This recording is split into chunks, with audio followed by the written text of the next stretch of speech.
Hello guys, welcome back to our YouTube channel. तो देखिए, मैं आपका दोस्त अभय आज आप लोगों के साथ लेकर आया हूँ वीडियो, जिसमें आज हम करने वाले हैं जो दिल्ली यूनिवर्सिटी में सब्जेक्ट मिला हुआ है सभी सेमेस्टर के स्टूडेंट्स को।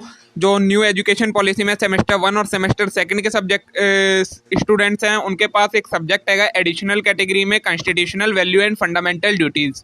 आज मैं लेकर आया हूँ आप लोगों के साथ उसकी यूनिट नंबर 2, जिसमें आज हम इस कंप्लीट यूनिट को कवर करेंगे। मैं आपको सारी चीज़ें एक्सप्लेन करूंगा जो जो आपके सिलेबस में दी गई हैं, आपके सिलेबस के अकॉर्डिंग। तो बिना देर किए शुरू करते हैं हम अपनी आज की वीडियो। उससे पहले अगर आपने अभी तक चैनल को सब्सक्राइब ना करा हो तो चैनल को जरूर सब्सक्राइब कर लें। इस टाइप के और कंटेंट के लिए वीडियो को लाइक करना ना भूलें। और अगर आपको ये वाली पीडीएफ चाहिए तो उसके लिए आपको टेलीग्राम चैनल ज्वाइन करना पड़ेगा। टेलीग्राम चैनल का लिंक आपको जो यूट्यूब का चैनल है उसका जो अबाउट सेक्शन होता है उसमें पिन हो रखा है, वहाँ से आप उस टेलीग्राम चैनल को ज्वाइन कर लीजिए। वहाँ पर आपको सभी सब्जेक्ट के सभी नोट्स अपलोडेड मिल जाएंगे और जो भी इंपॉर्टेंट इन्फॉर्मेशन होती है वो सारी वहाँ शेयर कर दी जाती है। तो चलिए बिना देर के शुरू करते हैं हम अपनी आज की वीडियो और देखते हैं। ये यूनिट नंबर 2 का नाम है आपका कॉन्स्टिट्यूशनल वैल्यूज़। इसमें आपको कॉन्स्टिट्यूशनल वैल्यूज़ के बारे में पढ़ना है। सिलेबस में आपको इसमें 4 पार्ट में डिवाइड कर रखा है: जस्टिस, लिबर्टी, इक्वलिटी और फ्रेटर्निटी। शायद ये चारों टॉपिक आपको करने हैं। इसके सब पार्ट्स हैं कुछ, वो सारे कवर करते हुए चलना है। तो सबसे पहले आता है हमारे पास जस्टिस। जस्टिस हमारे पास 3 तरीके का दिया गया है इसमें: social justice, political justice and economic justice. अब इसमें सोशल, पॉलिटिकल और इकोनॉमिक जस्टिस को एक्सप्लेन करना है। Justice means to give each and every person that what they deserve. Justice का मतलब क्या होता है? जिस पर्सन को जो डिजर्व करता है वो उसे वो देना, वो कहलाता है आपका justice. Justice and fairness are closely associated terms which are sometimes used in place of each other. Justice and fairness ऐसी टर्म है जिन्हें हम कई बार एक दूसरे की प्लेस पर भी यूज कर लेते हैं। The mentioning of justice in preamble intend not only to create an environment in which social, economic and political justice is assured. ये बोला गया है कॉन्स्टिट्यूशन में जस्टिस वर्ड को डालने का मतलब सिर्फ ये नहीं था कि सभी को सोशल, इकोनॉमिकल और पॉलिटिकल जस्टिस मिले, but also to work positively against any form of discrimination existing in society based on caste, community, religion और अदरवाइज। इसके अलावा और क्या मतलब है जस्टिस का? कि किसी भी तरीके का डिस्क्रिमिनेशन ना हो सोसाइटी में, तब वो एक सोसाइटी या एक नेशन जस्टिस का नेशन कहलाएगा। ठीक है। डिस्क्रिमिनेशन किस बेसिस पर ना हो? ना तो कोई कास्ट से रिलेटेड डिस्क्रिमिनेशन हो, ना किसी कम्युनिटी, ना किसी रेस, ना किसी रिलीजन और ना ही और किसी चीज से रिलेटेड कैसा भी डिस्क्रिमिनेशन ना होना आपका जस्टिस कहलाता है। The ideal of justice, social, economical and political was adopted from the Russian revolution. जो जस्टिस को हमने 3 पार्ट्स में, 3 और सब पार्ट्स में डिवाइड कर रखा है, पॉलिटिकल जस्टिस, सोशल जस्टिस और इकोनॉमिक जस्टिस, वो हमने कहाँ से लिए हैं? जो रशियन रिवॉल्यूशन हुआ था उससे हमने ये आइडियाज को लिया है। अब देखिए, वही बता रखा है इंडियन कॉन्स्टिट्यूशन ने जस्टिस को 3 पार्ट्स में डिवाइड कर रखा है। सबसे पहले हमें पढ़ना है सोशल जस्टिस के बारे में। तो social justice denote equal treatment of all citizen without any distinction based on caste, colour, race, religion, sex and so on. क्या बोला गया है? सोशल जस्टिस क्या होता है? जब सभी जितने भी लोग हैं किसी देश के, उनका इक्वल ट्रीटमेंट किया जाए, उनके बीच में कोई भी डिफरेंस ना किया जाए। किस बेसिस पर? ना तो कलर के बेसिस पर, ना कास्ट के बेसिस पर, ना किस रेस से वो बिलोंग करते हैं, किस रिलीजन के हैं, क्या सेक्स है उनका, इन सब से रिलेटेड जब उनका कोई भी डिफरेंस ना किया जाए तो वो कहलाता है आपका social justice. It means the absence of privilege to any section of society. इसका मतलब क्या हो गया? कि किसी भी एक सेक्शन या कुछ सेक्शन के सोसाइटी को प्रिविलेज मतलब फायदा देना ना, ये मतलब नहीं है सोशल जस्टिस का। अगर किसी एक पर्टिकुलर सेक्शन को ज्यादा फायदा मिल रहा है तो वहां सोशल जस्टिस नहीं है। And at the same time making provision for improvement of backward section. और यही ध्यान में रखते हुए सोशल जस्टिस में और क्या किया गया है? जो पिछड़ी हुई कास्ट है, पिछड़े हुए सेक्शन है, बैकवर्ड सेक्शन, उनको जैसे कि SC, ST, OBC, उन्हें प्रोविजन प्रोवाइड करवाना कि वो अपना इंप्रूवमेंट कर सके। फिर आएगा आपका इकोनॉमिक जस्टिस। तो economic justice means providing economic opportunity, economic equality and removing economic disabilities. It always implemented under the umbrella of social justice. Economic justice का मतलब क्या होता है? सभी को इकोनॉमिक अपॉर्चुनिटी प्रोवाइड करवाना, मतलब पैसा कमाने की अपॉर्चुनिटी देना। इकोनॉमिक इक्वलिटी रखना, मतलब सभी के जो इनकम हो वो बराबर रखना। और रिमूविंग इकोनॉमिक डिसेबिलिटीज, मतलब जो आर्थिक समस्याएं हैं उन्हें खत्म करना, ये कहलाता है आपका इकोनॉमिक जस्टिस।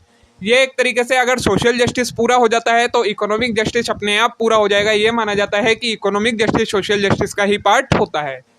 नेक्स्ट है economic justice means there should be economic equality among everyone in the society. Economic justice का मतलब क्या होता है? जितने भी लोग सोसाइटी में हैं उन सभी के बीच में इकोनॉमिक इक्वलिटी, मतलब जो उनकी इनकम हो वो सभी की बराबर हो, इकोनॉमिक इक्वलिटी हो।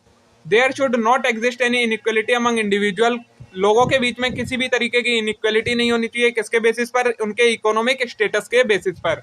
No one should be deprived of any opportunity due to his her economic status, किसी को भी कोई अपॉर्चुनिटी मिलने से उसके इकोनॉमिक स्टेटस की वजह से वो अपॉर्चुनिटी नहीं देने में ये हमें नहीं करना चाहिए। मतलब जो उसके स्किल्स और एलिजिबिलिटी के बेसिस पर हमें उसे अपॉर्चुनिटी देनी चाहिए, ना कि उसके इकोनॉमिक स्टेटस के बेसिस पर। Economic status of any person should not responsible for lack of opportunity provided him, किसी भी पर्सन का इकोनॉमिक स्टेटस उसके एक तरीके से रुकावट नहीं बनना चाहिए कि उसे उसके इकोनॉमिक स्टेटस की वजह से कोई इकोनॉमिक अपॉर्चुनिटी नहीं मिल पाई। नेक्स्ट है पॉलिटिकल जस्टिस क्या होता है। तो political justice is that everyone has an equal free and fair opportunity to engage in politics without prejudice. Political justice का मतलब होता है जब सभी लोगों के पास इक्वल अपॉर्चुनिटी आ जाए, फ्री एंड फेयर अपॉर्चुनिटी आ जाए कि वो पॉलिटिक्स में इन्वॉल्व हो सकें, तो वो कहलाता है आपका political justice. It means that everyone has equal access to public offices, political offices and equal involvement in government process. इसका मतलब क्या होता है कि सभी लोगों के पास पॉलिटिकल ऑफिस जाने की इक्वल एक्सेस हो, मतलब सभी को बराबर अधिकार हो, वो जब चाहें तब किसी भी राजनीतिक ऑफिस में जा सकें और सभी गवर्नमेंट के प्रोसेस में इन्वॉल्व हो सके। Political justice means all the people have an equal, free and fair right without any discrimination to participate in political opportunities. सभी के पास equal, free and fair right होना चाहिए कि वो political opportunity में उनका किसी भी तरीके का discrimination ना हो और वो participate कर सके।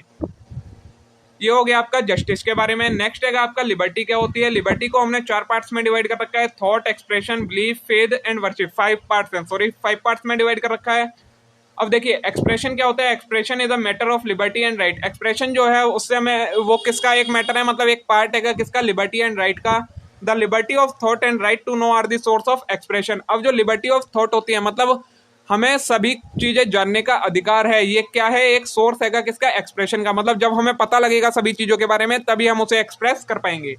Free speech is a life wire of democracy. इसी के साथ फ्री स्पीच मतलब सभी को बोलने का अधिकार है, ये भी एक डेमोक्रेसी का पार्ट बन जाता है। Freedom of expression is integral to expansion and fulfilment of individual personality. जो फ्रीडम ऑफ एक्सप्रेशन है वो कैसे पूरी होती है, जब किसी इंडिविजुअल की पर्सनैलिटी का फुल एंड फेयर डेवलपमेंट होता है। Freedom of expression is more essential in democratic setup of state where peoples are sovereign rulers. क्या बोला गया है, फ्रीडम ऑफ एक्सप्रेशन वहां पर ज्यादा जरूरी होता है जहां पर लोगों का अधिकार चलता है, मतलब लोगों के चुने हुए प्रतिनिधि जनता को देश को चलाते हैं, तो वहां पर फ्रीडम ऑफ एक्सप्रेशन होना जरूरी है।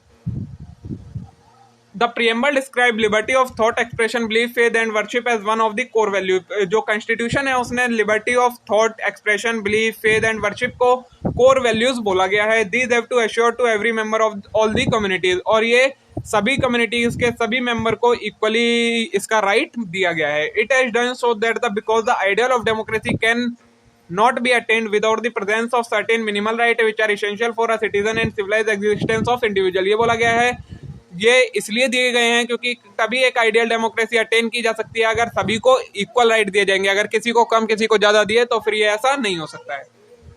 नेक्स्ट है हमारा जो टॉपिक है इक्वलिटी। 2 टॉपिक हमने कवर कर लिए हैं, लिबर्टी वाला और इससे पहले वाला था जो। अब है हमारे पास इक्वलिटी। इक्वलिटी में हमारे पास 2 पार्ट हैं, equality before law and equal application of law. इसका मतलब क्या है, equality before law and equal application of law. मैं एक बार आपको ऐसी बता देता हूं कि इक्वलिटी बिफोर लॉ का मतलब है कि सभी के पास अधिकार है कि वो लॉ से इक्वलिटी की मांग कर सके, मतलब उन्हें सभी को इक्वल अपॉर्चुनिटीज, इक्वल राइट, सारी चीजें बराबर मिलनी चाहिए। और इक्वल एप्लीकेशन ऑफ लॉ मतलब जो लॉ है वो सभी के लिए इक्वली एप्लीकेबल हो। देखिए, the constitution says that government shall not deny to any person in India equality before the law और इक्वल प्रोटेक्शन ऑफ लॉ। ये बोला गया है जो इंडिया की गवर्नमेंट है वो किसी भी पर्सन को इक्वलिटी के लिए मना नहीं कर सकती है, लॉ में वो डिमांड कर सकता है इक्वलिटी के लिए। It means that law apply in same manner to all regardless of person status. तो इसका मतलब क्या हो गया कि लॉ सभी के लिए इक्वली अप्लाई होगा, चाहे पर्सन का स्टेटस कुछ भी हो, उस पर डिपेंड नहीं करेगा लॉ एप्लीकेबल होने के लिए। This is called the rule of law. इसी को हम कहते हैं rule of law. Rule of law is the foundation of any democracy. जो रूल ऑफ लॉ होता है वो किसी भी डेमोक्रेसी की फाउंडेशन होता है। It means that no person is above the law. इसका मतलब क्या हो गया कि कोई भी पर्सन लॉ से ऊपर नहीं है। नेक्स्ट है no discrimination on the basis of religion, race, caste, sex और प्लेस ऑफ बर्थ। क्या बोला गया है, किसी भी पर्सन का, अब इक्वलिटी में क्या क्या आता है आपका, तो किसी भी पर्सन का डिस्क्रिमिनेशन नहीं होना चाहिए, चाहे वो किसी भी रिलीजन से बेस करता हो, चाहे किसी रेस का हो, चाहे किसी कास्ट का हो, चाहे किसी सेक्स का हो, चाहे कहीं पर भी उसका बर्थ हुआ हो। This state can not discriminate against a citizen on the basis of same, वही चीज बोली गई है। This is necessary to bring about social equality, ये किस लिए की गई है? सोशल इक्वलिटी लाने के लिए किया गया है। Every citizen of India has equal access to shop, restaurant, place of public environment और in use of well, tank, road without any discrimination. तो इससे क्या हो जाता है कि जितने भी लोग इंडिया में रहते हैं उन सभी के पास इक्वल अपॉर्चुनिटी आ जाती है, मतलब सभी को समान अधिकार हो जाता है। वो कहीं पर भी जा सकते हैं, कहीं से भी कुछ भी काम करवा सकते हैं या कर सकते हैं, उनका कोई डिस्क्रिमिनेशन नहीं होगा, उन्हें कहीं जाने आने जाने से रोका नहीं जाएगा। फिर है equality of opportunity to all citizen in matter of public employment. अब पब्लिक एम्प्लॉयमेंट मतलब जो गवर्नमेंट नौकरी प्रोवाइड करवाती है उसमें सभी के लिए इक्वल अपॉर्चुनिटी दी जाएगी। तो the state can not discriminate against anyone in the matter of public employment. जो देश की गवर्नमेंट है वो किसी को भी डिस्क्रिमिनेट नहीं करेगी किसी भी गवर्नमेंट पोजीशन पे हायर करने के लिए। All citizen can apply and become employ of the state, सभी लोग अप्लाई कर सकते हैं और जो एलिजिबल होगा वो गवर्नमेंट के लिए काम कर सकता है। Merit and qualification will be basis of employment. Employment किसके बेसिस पर दी जाएगी? मेरिट्स और क्वालिफिकेशन के बेसिस पर दी जाएगी, ना कि किसी पर्सन के स्टेटस के बेसिस पर। However there are some exception to this right, लेकिन इसके जो ये राइट हैगा कि सभी को इक्वल अपॉर्चुनिटी दी जाएगी एम्प्लॉयमेंट के लिए, इसकी कुछ एक्सेप्शन है। एक्सेप्शन क्या है? There is a special provision for reservation of post for citizen belonging to SC, ST and OBC। Exception ये है कि एक स्पेशल प्रोविजन दी गई है किन लोगों को जो बैकवर्ड कास्ट से, बैकवर्ड कम्युनिटी से बिलोंग करते हैं, जैसे कि SC, ST, OBC, उनके लिए रिजर्वेशन प्रोवाइड करवाया गया है कि इन्हें इतनी इतनी अपॉर्चुनिटी दी ही दी जाएगी। ठीक है। उसके बाद है एबोलिशन ऑफ अनटचेबिलिटी। अनटचेबिलिटी क्या होती है? छुआछूत जो समाज में होती है उसको खत्म करना। Practising untouchability is any form has been made punishable offence under the law. क्या बोला गया है? गवर्नमेंट को क्या करना चाहिए? जो अनटचेबिलिटी है उसे अगर कोई करता है, मतलब कोई अनटचेबिलिटी को प्रमोट करता है, छुआछूत को प्रमोट करता है, तो गवर्नमेंट को उसे पनिश करना चाहिए लॉ के अंदर। नेक्स्ट है अब हमारा फेटर्निटी, जो कि लास्ट कंसेप्ट है। इसमें हमें तीन चीजों के बारे में पढ़ना है, डिग्निटी, यूनिटी एंड इंटीग्रिटी। तो there is also a commitment made in preamble to promote the value of fraternity that stand for spirit of common brotherhood among all the people of the India. जो ये आपका fraternity है, ये constitution में word किस लिए डाला गया है? जिससे देश के जितने भी लोग हैं उन सभी के अंदर एक भाईचारे, ब्रदरहुड की भावना को जगाया जा सके, इसलिए ये फेटर्निटी को कॉन्स्टिट्यूशन में इन्वॉल्व किया गया है। In the absence of fraternity a plural society like India stand divide. अगर फेटर्निटी नहीं होगी तो एक ऐसी सोसाइटी जहां पर बहुत सारे धर्मों के लोग, बहुत सारे रिलीजन के लोग, बहुत सारे कास्ट के लोग रहते हैं, वो डिवाइड हो जाएगी छोटे छोटे पार्ट्स में, जैसे कि इंडिया में है। अगर फेटर्निटी नहीं होगी तो इंडिया छोटे छोटे टुकड़ों में डिवाइड हो जाएगा। Therefore to give meaning to all ideal like justice, liberty and equality, the preamble lay great emphasis on fraternity. इसीलिए अगर हमें बाकी सारे जो कॉन्स्टिट्यूशनल वैल्यूज होंगी, जैसे कि जस्टिस, लिबर्टी एंड इक्वलिटी, अगर उन्हें पूरा करना है, उन्हें अटेन करना है, तो उसके लिए गवर्नमेंट ने क्या करा है? जो फेटर्निटी का कंसेप्ट हैगा उस पर ज्यादा जोर दिया है। In fact fraternity can be realise not only by abolishing untouchability. Fraternity को हम सिर्फ छुआछूत को खत्म करके अटेन नहीं कर सकते amongst different section of community, but also by abolishing all communal or sectarian or every local discriminatory feeling which stand in the way of unity of India। बल्कि हमें वो सभी चीज़ों को ख़त्म करना पड़ेगा जो कि इंडिया की यूनिटी में एक तरीके से डिस्क्रिमिनेशन वाली फीलिंग पैदा करती हैं। अब अगर डिग्निटी ऑफ इंडिविजुअल, जो फेटर्निटी का फर्स्ट पार्ट है, डिग्निटी क्या होती है? तो promotion of fraternity is essential to realise the dignity of individual. अगर हमें फेटर्निटी को प्रमोट करना है तो हमें क्या करना पड़ेगा? लोगों के अंदर डिग्निटी लानी होगी। It is essential to secure the dignity of individual without which democracy can not function. Dignity एक एसेंशियल एलिमेंट है जो सभी इंडिविजुअल के अंदर होता है और इसके बिना डेमोक्रेसी फंक्शन नहीं कर सकती। It ensure equal participation of every individual in process of democratic governance. Dignity का मतलब क्या होता है कि जितने भी लोग कंट्री में रहते हैं उन सभी के पास इक्वल अपॉर्चुनिटी होनी चाहिए कि वो गवर्नमेंट के जो डेमोक्रेटिक प्रोसेस है उसमें इन्वॉल्व हो सके। वो कहलाता है आपका डिग्निटी ऑफ इंडिविजुअल। फिर है unity and integrity of nation. ये तो आपको पता ही है, एकता वाली भावना जो होती है। तो as we have seen above, fraternity also promote one of the critical value unity and integrity of nation. जैसा कि हमने अभी ऊपर देखा कि फ्रेटर्निटी को अगर हमें अचीव करना है तो डिग्निटी, यूनिटी एंड इंटीग्रिटी को कवर करना पड़ेगा, उन्हें अटेन करना पड़ेगा। To maintain the independence of country intact, the unity and integrity of nation is essential. अगर हमें देश को एक करना है, मेंटेन करके उसकी एकता को रखना है, तो हमें यूनिटी और इंटीग्रिटी को का होना बहुत ज़्यादा जरूरी है। Therefore, the stress has been given on fostering unity amongst all the inhabitants of the country। तो इसीलिए सभी लोग, जितने भी लोग हैं, उन सभी के अंदर ये भावना फोस्टर मतलब डाली गई है कि उन्हें यूनिटी और इंटीग्रिटी से रहना चाहिए। Our constitution expects from all the citizens of India to uphold and protect the unity of integrity of India as a matter of duty।